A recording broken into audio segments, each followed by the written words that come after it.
Et bonjour les amis, c'est avec plaisir qu'on se retrouve pour le quintet de ce mercredi. Un quintet super intéressant, j'espère que vous êtes bien installés, que vous avez de quoi noter les tuyaux, les infos. Base en or chocotocard du jour et pronostic complet pour ce mercredi, un quintet, je le disais, très intéressant. On commence bien sûr par l'analyse de tous les partants, les voici, les voilà. Il y a quelques très bons chevaux, une sélection qui fut assez facile, alors presque facile. Il y a eu quand même un ou deux choix à faire en bout de ticket. Bon, on va dire pour le gros de la troupe, normalement on ne devrait pas être trop loin de la vérité, en tout cas c'est ce que j'espère. Bon, il faudra toujours le petit brin de chance, n'oubliez pas de mettre le petit pouce sur la vidéo, peut-être que ça nous aidera aujourd'hui, allez savoir, mettez-le 2 fois, 3 fois, 4 fois, je ne sais pas si c'est possible, je ne pense pas.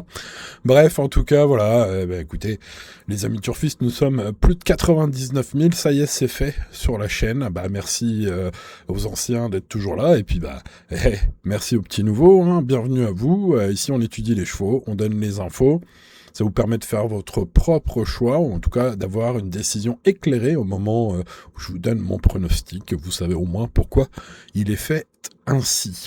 Allez, on y va, dans l'ordre du programme, Vasterbro Inteman.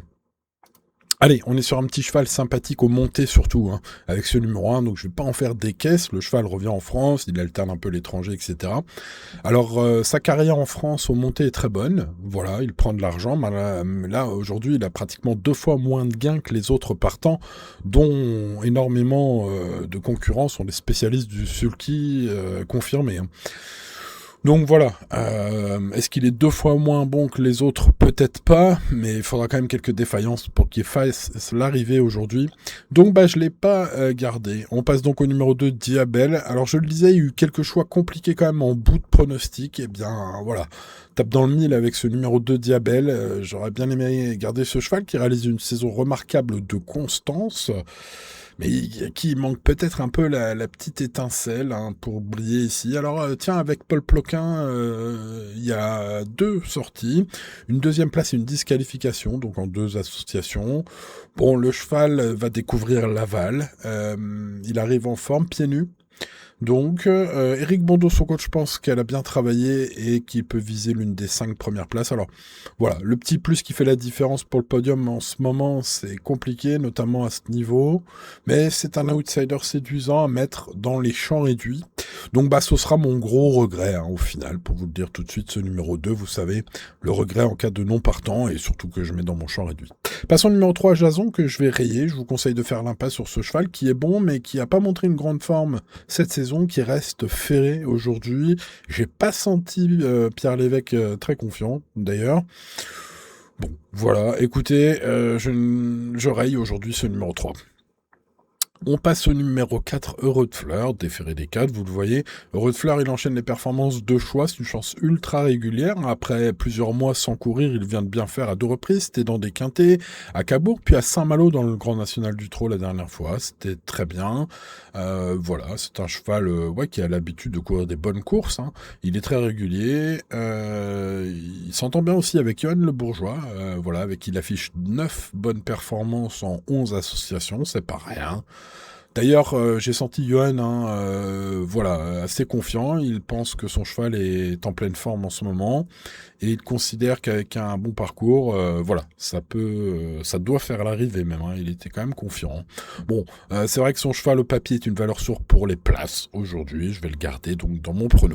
On passe au numéro 5, Eida Sutton, qui compte déjà 12 sorties en 2026. Pas que des bonnes. Et surtout depuis sa victoire en Suède au printemps. Depuis, ça s'est vraiment mal passé. Marc Sassier, son entraîneur, la trouve bien au travail et il va lui donner une course cachée. Il va dire à son pilote de courir caché pour une petite allocation. Bon, écoutez, pas impossible, on va pas rayer totalement, mais c'est difficilement recommandable dans ces conditions. Passons donc au numéro 6, Freedom. Ferré, le cheval possède de sérieux moyens. Il a de la régularité dans ses performances. Lors de ses 11 dernières sorties, il n'y a qu'une seule vraie mauvaise course, j'ai envie de dire. Le problème, c'est qu'il a un engagement magnifique le 28 août prochain au Sable d'Olonne. Alors ça refroidit, le cheval est ferré en plus. Alors, il est difficile à retenir du coup. Mais notez-vous ce numéro 6 pour la prochaine fois, Freedom. au Sable d'Olonne, notez-vous, le 28 août prochain. Ce sera peut-être un bon tuyau. Passons au numéro 7, Gamin des Îles, que je vais garder en bout de prono. Le cheval continue une série de 12 performances consécutives sympathiques, malgré ses 10 ans. Maintenant, c'est beau. Hein. Voilà.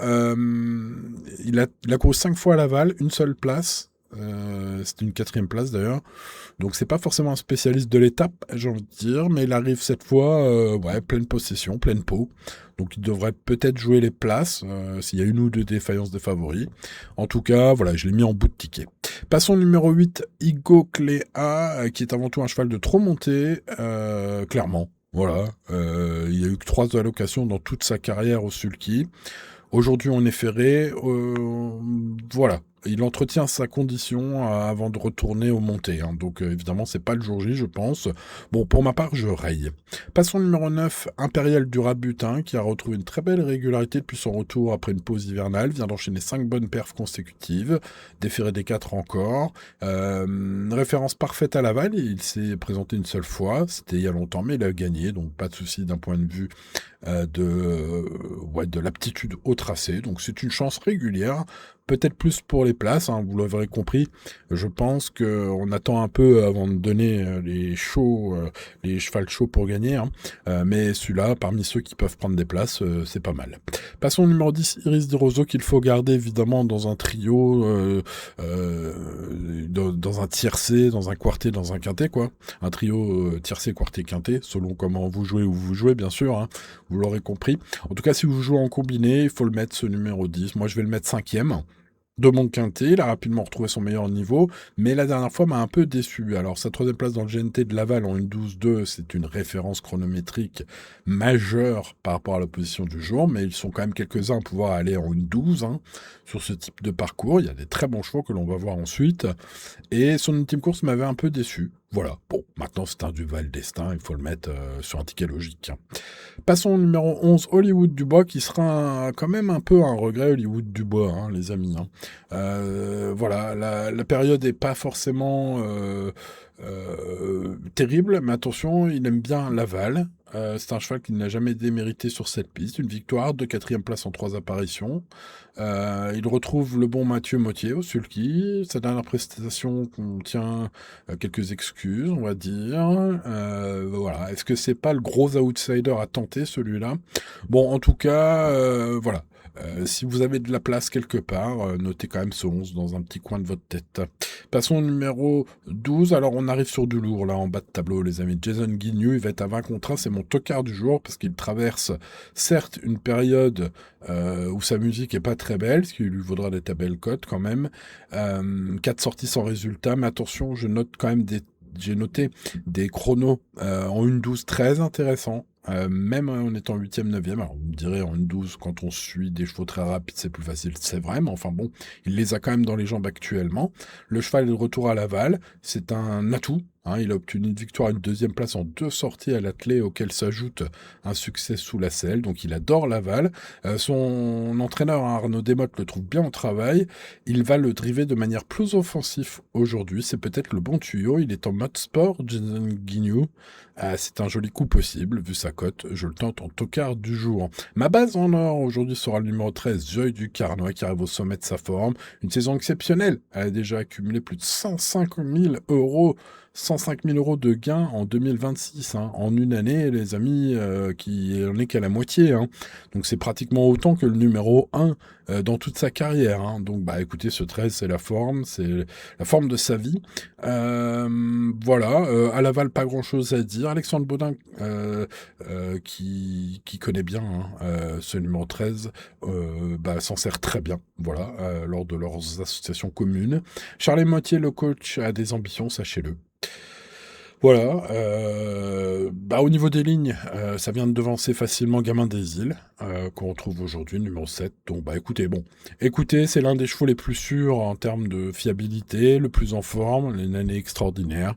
Voilà, pour toutes ces raisons, j'en ai fait ma base en ordre, ce numéro 13. Le numéro 14, Ridley Lavec sera le favori logique, avec le 13 en forme Benjamin Rochard au sulky. Le cheval a très bien performé depuis qu'il est en France. Il a fini 7 fois dans les 5 premiers en 10 sorties. 3 victoires en 10 sorties en France, voilà. À Anguin, c'était top, les chronos sont top, les lignes sont top, voilà. Bon, est-ce qu'il a de la marge pour gagner, vu l'impression visuelle de son 1,13 sur 2875 mètres, hein. Bah écoutez, la marge, pas forcément, mais la qualité pour, oui, voilà. Donc, favori logique, on va mettre ce cheval en deuxième base pour ma part. Passons au 15, juste à midi. Ce numéro 15 qui sera mon choco du jour. Le cheval possède davantage de qualité que ne laisse penser sa musique récente. Il bénéficie d'un engagement donc en or au plafond des gains. Il avait signé notamment un 1,11,7 sur les 2007 de la Grande Piste à Vincennes, en terminant deuxième en juin avec Éric Raffin, qu'il retrouve aujourd'hui. Le bilan à Laval est moins rassurant. Il y a eu 2 disqualifications en 2 sorties, mais c'était lors de ses débuts en compétition, hein, où il s'était fait remarquer, j'ai envie de dire, entre guillemets, par moult disqualifications un peu partout. Donc je mets ça plus sur le compte de son début de carrière, où il a eu du mal à se trouver ses bonnes allures et les bons réglages, que sur une inaptitude à Laval. Bon, donc du coup je le rachète, les amis, il va être une cote tout à fait sympathique. Def 4 pour la première fois depuis juin 2024, en plus avec Éric Raffin au plafond des gains. Ça pourrait être un joli choco à 10 contre 1, ce cheval-là. Voilà, qui sera donc ma 3e base. Allez, on récapitule les amis au niveau des bases et on voit le pronostic complet. Pensez au petit pouce sur la vidéo, pensez à vous abonner bien évidemment si c'est pas encore fait, et d'activer la cloche pour ne rien manquer. Les amis turfistes, c'est Simon, voici mes bases. Ma base en or, tout d'abord, Joy du Carnois. Le numéro 13, l'un des chevaux les plus fiables, une année sensationnelle, 105 000 € de gains en compétition en 2026, c'est de toute beauté. Le cheval est pleine peau, jusqu'où s'arrêtera-t-il, comme disait un humoriste il y a quelques dizaines d'années. C'est numéro 13, Joy du Carnois, et ma base en or. Vous l'aurez noté, ma deuxième base est Ridley avec le numéro 14. Voilà, ce sera le favori logique, évidemment. Depuis qu'il est en France, il carbure au super, il mérite un large crédit. Ensuite, en troisième base, je vais mettre juste à midi le numéro 15. Ce numéro 15 qui trouve l'engagement de l'année pour lui, avec Éric Raffin. Def 4 comme rarement ces derniers mois. Ce numéro 15 mérite un bon crédit. Il y aura une petite cote sympa pour un Éric Raffin au plafond des gains avec ce 15 intéressant. Alors intéressant, ce sera aussi le cas de Jason Guignol, le numéro 12, qui lui sera plus vers les 20 contre 1, voire mieux, hein, ce numéro 12.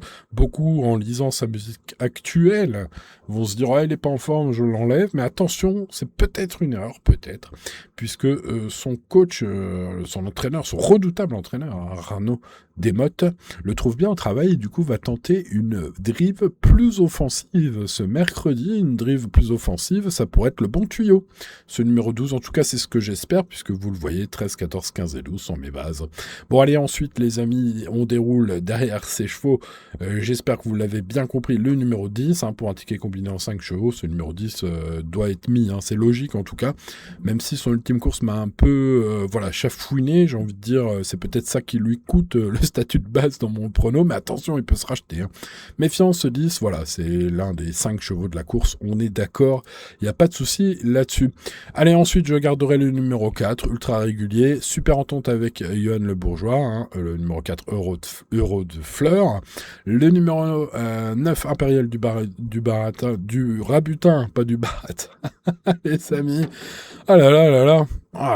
On fatigue avec l'âge. Hein. Bon, ce numéro 9, vous l'avez compris, est une chance régulière aussi pour les places. Hein. C'est vraiment le paquet pour les places.